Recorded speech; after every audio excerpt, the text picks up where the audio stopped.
There's been a national emergency. All planes must land at the nearest suitable airport.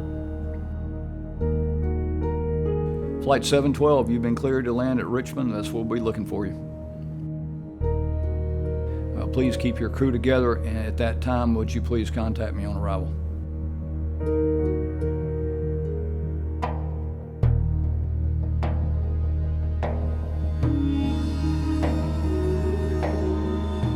Probably the most defining day in my career and in my ministry was 9/11.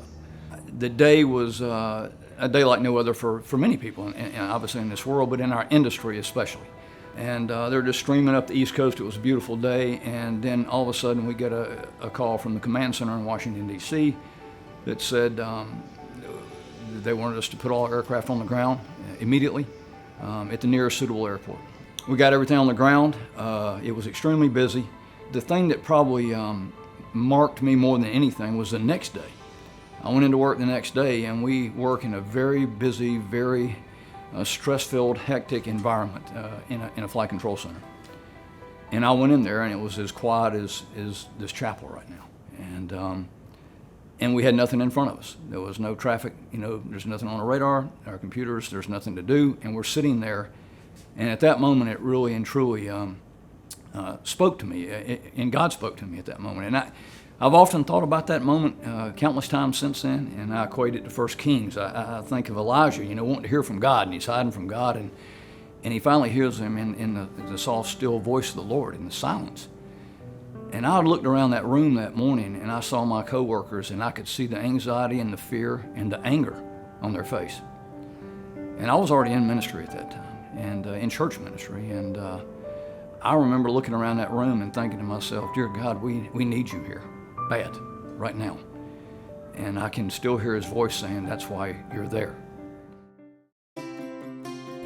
After that moment, I realized the need for what I was doing and what I could offer in that setting, no one was offering. God places us where we can be most effective, and he raised up one of his own in that environment to meet a need there. And it didn't take the company long at all to recognize the value of that.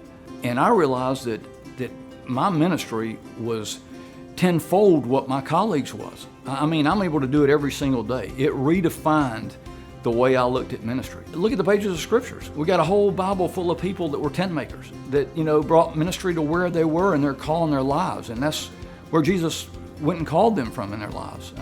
And they ministered to the people that they knew. Scripture doesn't make it clear, but I'm quite sure that since Matthew was a tax collector, Jesus continued to let Matthew talk to tax collectors to bring them to faith, because that's where he was effective. The same way in our work. There's nowhere else that you can be more effective than where you're at. Anyone in ministry, no one ever feels equipped or qualified. And truthfully, we're not. The fact of the matter is, God doesn't call the equipped, he equips the called. And he places us where we can be most effective. Well, at American Airlines, in my daytime job, I am a chief flight controller, which means I'm an old guy that's been doing it a long time. But I sit on the flight control bridge that runs American Airlines worldwide. We run the whole company there operationally, tactically, and strategically every day. And that is what my role is. My vocation in that, and that's my profession, but my vocation is I come to work as a priest and a pastor every day.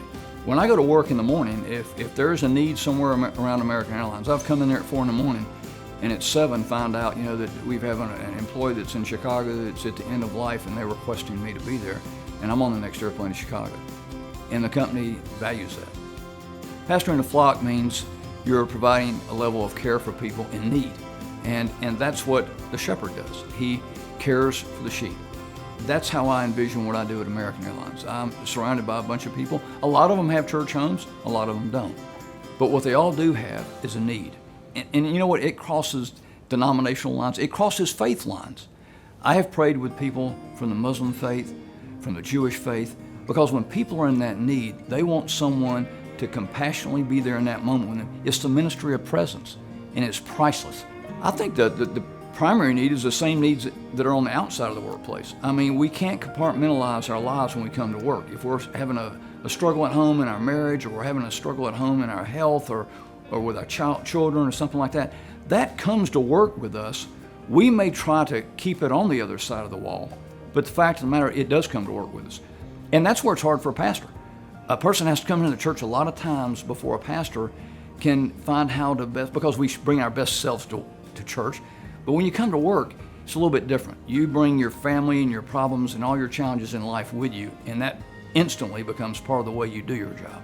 But the fact of the matter is, if people are not going to church or they've gotten busy on Sundays with all the other things now that come in our lives, and that has diminished our attendance in church, God is deploying people to where the mission truly is. That's where He's placing them, in the workplace. It's the greatest place where you can be most effective. You know what? The mission field comes to me every day, and the mission field is right where you are, wherever you are, whether it's corporate America, at the Walmart. If you go into your job, into your workplace, with the intention of, saying, I can be used by God in this place today, there's nothing more rewarding than that, because at the end of the day, I know that I was used by God today.